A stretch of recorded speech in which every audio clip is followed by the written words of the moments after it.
Welcome back to SMV academic channel. ஹிஸ்ட்ரியில் இடைக்கால இந்திய வரலாற்று ஆதாரங்கள்ங்கிற பாடத்திலிருந்து அப்ஜெக்டிவ்ஸ் பார்ப்போம். இது டெட்டு டிஎன்பிஎஸ்சிக்கெல்லாம் ரொம்ப முக்கியம். பாருங்கள், பார்த்து சப்ஸ்கிரைப் பண்ணுங்கள், லைக் பண்ணுங்கள், மறக்காமல் ஒரு கமெண்ட்ஸ் இருந்தால் போடுங்க. யாரும் போட மாட்டேங்கிறீங்க. ஷேர் பண்ணுங்கள்.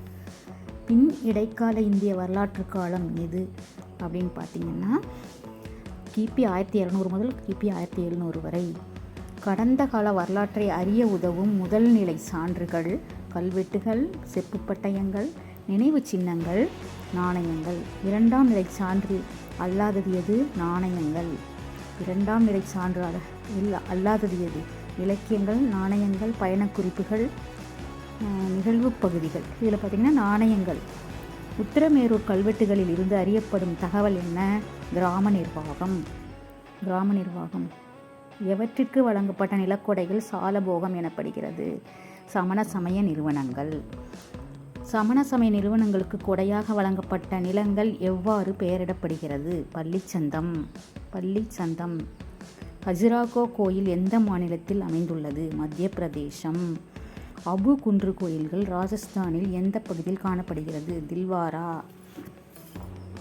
பிற்கால சோழர்களால் தமிழகத்தில் எழுப்பப்பட்ட கோவில்கள் எங்கு அமைந்துள்ளன அப்படின்னா, தஞ்சாவூர், கங்கை கொண்ட சோழபுரம், தாராசுரம் இவை அனைத்திடங்களிலும் அமைந்துள்ளது. விஜயநகர அரசர்களின் கட்டிடக்கலை பங்களிப்பை அறிய உதவும் கோவில்கள் எங்கு அமைந்துள்ளது? ஹம்பி. விஜயநகர அரசர்னாவே ஹம்பி. ராஜபுத்திரர்களின் மேன்மையை பறைசாற்றும் அரண்மனைகள் எங்கு அமைந்துள்ளன? ஜெய்ப்பூர், ஜோத்பூர், ஜெய்சால்மோர். ராஜபுத்திரர்கள்னாவே இந்த பிளேஸில் இருக்குது. மேன்மையை பறைசாற்றும் அரண்மனைகள் ஜெய்ப்பூர், ஜோத்பூர், ஜெய்சால்மர். இவை அனைத்தும். முகமது கோரி வெளியிட்ட தங்க நாணயத்தில் பதிக்கப்பட்ட இந்து தெய்வம். பதிக்கப்பட்ட இந்து தெய்வம்னா லக்ஷ்மி. இந்த தங்க நாணயத்தில், முகமது கோரி வெளியிட்ட தங்க நாணயத்தில் லக்ஷ்மியை பொறிக்கப்பட்டிருக்கிறது அந்த காயினில். டெல்லி சுல்தான்கள் வெளியிட்ட ஜிட்டல் நாணயம் எதனால் ஆனது? செம்பு. டெல்லி சுல்தான்கள் வெளியிட்ட ஜிட்டல் நாணயம் எதனால் ஆனது? செம்பு. டங்கா எனப்படும் நாணயத்தை அறிமுகம் செய்தவர் இல்துமிஸ். டங்கா எனப்படும் நாணயத்தை அறிமுகம் செய்தவர் இல்துமிஸ். நாதமுனியால் தொகுக்கப்பட்ட இலக்கிய நூல் 4000 திவ்ய பிரபந்தம். நாதமுனியால் தொகுக்கப்பட்ட இலக்கிய நூல் 4000 திவ்ய பிரபந்தம். தேவார பாடல்களை இயற்றியது அப்பர், சம்பந்தர், சுந்தரர். மேற்கண்ட அனைவராலும். தென்னிந்திய பக்தி இலக்கியமான கீத கோவிந்தம் யாரால் இயற்றப்பட்டது? ஜெயதேவர். கீத கோவிந்தம்னாவே ஜெயதேவர். விஜயநகர பேரரசை அறிந்து கொள்ள உதவும் இலக்கியங்கள் மதுரா விஜயம், அமுக்த மால்யதா, பிருத்திவிராஜா ராசோ. இதில் 2 கரெக்ட்.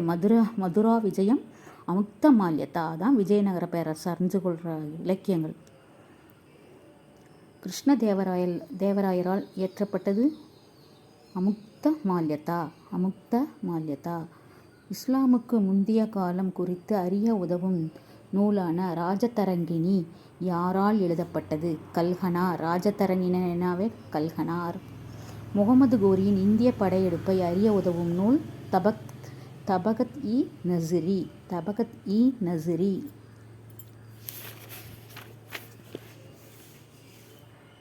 குத்புதீன் ஐபக் பற்றிய செய்திகளை வழங்கும் தாஜ் உல் மசீர் எனும் நூலை எழுதியவர் யாருன்னு பார்த்தீங்கன்னா, ஹசன் நிஜாமி. ஹசன் நிஜாமி. இந்தியாவின் முகலாய ஆட்சியின் எழுச்சி குறித்து விவரிக்கும் நூல் தாரிக்-இ-பெரிஸ்டா. தாரிக்-இ-பெரிஸ்டா. தபகத் இ அக்பரி எனும் நூலை எழுதியவர் நிஜாமுதீன் அகமது. வெனிஸ் நகர பயணி மார்க்கோ போலோ இருமுறை பார்வையிட்ட தமிழக பகுதி காயல். அல் ஃபர்னீன் தமது காஹுல் யூகி ஹிந்த் என்ற நூல் விவாதிக்கும் கருத்துக்கள் எதுனா, இந்தியாவின் நிலை மற்றும் அறிவுமுறை, இந்திய சமூக விதிகள், மதம். இவை அனைத்தும்.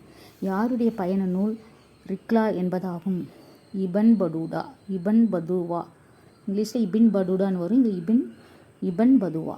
இபன் பதுதாவின் கருத்துப்படி செல்வம் கொழித்த நாடு எகிப்து. விஜயநகர அரசை பற்றி தகவல்கள் எழுதி வைத்த வெளிநாட்டு பயணி நிக்காலோ கோண்டி. விஜயநகருக்கு வருகை தந்த வெளிநாட்டு பயணி நிக்காலோ கோண்டி அப்துல் ரசார் டோமிங்கோ பயஸ். நன்றி, வணக்கம். இது ஒரு முறை நான் 2-3 திருப்பி பார்த்தீங்கன்னா உங்களுக்கு மெமரி ஆயிடும். சப்ஸ்கிரைப் பண்ணுங்கள், லைக் பண்ணுங்கள், ஷேர் பண்ணுங்கள். நன்றி, வணக்கம்.